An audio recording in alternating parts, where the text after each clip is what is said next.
부산 브리핑입니다. 지난 1일 새벽 4시쯤 기장군 죽성리의 한 식당에서 불이 났습니다. 불은 내부 집기 등을 태워 소방서 추산 1억 원 상당의 재산 피해를 낸 뒤 1시간여 만에 진화됐습니다. 화재 당시 내부에 있던 업주 A씨 등 2명은 불을 발견하고 대피해 다행히 인명피해는 발생하지 않았습니다.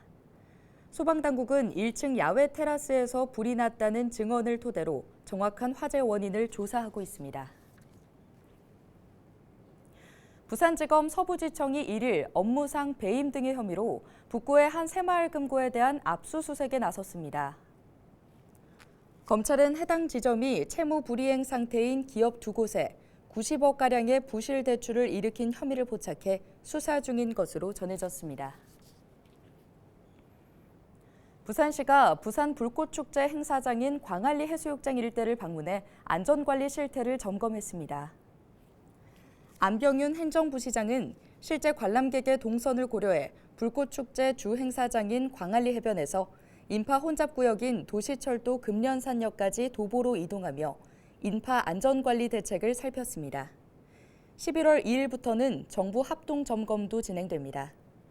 부산시는 이번 불꽃축제를 무사히 치러내고 부산시의 안전관리 역량을 세계에 널리 알리겠다고 밝혔습니다. 2023 리그 오브 레전드 월드 챔피언십 기간 시민 참여 행사가 다채롭게 진행됩니다. 부산 진구 서면 삼정타워에 있는 부산 e스포츠 경기장에서는 8강 기간 2일부터 5일까지 월드 챔피언십 부산 특별 이벤트 존이 마련돼 8강 진출을 가장 먼저 확정한 젠지팀의 게임 코칭 체험, 세미나 등이 진행됩니다. 4강 기간인 11일부터 12일까지는 사직 실내체육관 야외 공간에서 코스프레 체험 행사와 현장 뷰잉 파티가 열립니다. 부산시가 부산의 산업 지도가 미래 신산업을 중심으로 새롭게 바뀌고 있다고 밝혔습니다. 부산시는 동부산과 원도심, 서부산 곳곳에서 기존 주력 산업과 연계한 미래산업 혁신 클러스터가 새롭게 조성, 확장되고 있다고 밝혔습니다. 동부산권은 전력 반도체와 2차 전지 등 부산의 새로운 성장 동력을 만들고 디지털 혁신을 지속하고 있다고 부산시는 설명했습니다. 또 서면과 문현, 북항, 영도를 잇는 원도심권을 도시명 친수공간으로, 서부산권은 사상, 장림, 에코 델타시티를 잇는 낙동강 벨트로, 에코 델타시티를 중심으로는 바이오와 미래 모빌리티, 클라우드 등 첨단 연구개발 산업의 메카가 될 것으로 기대하고 있습니다.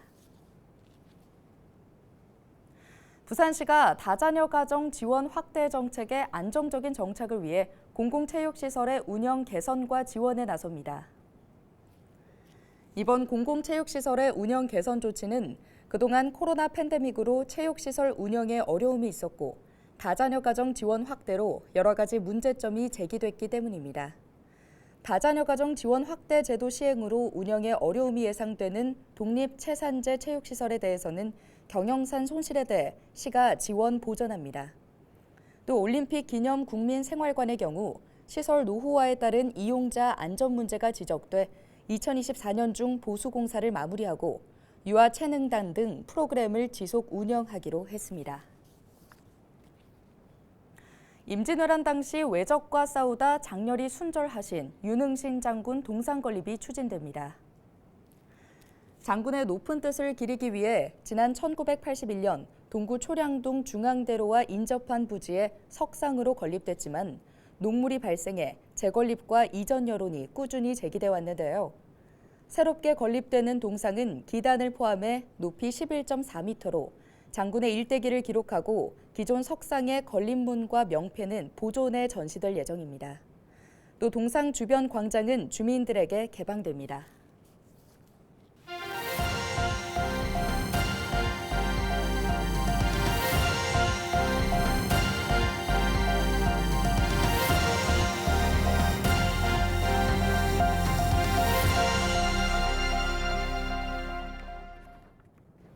지금까지 부산 브리핑이었습니다.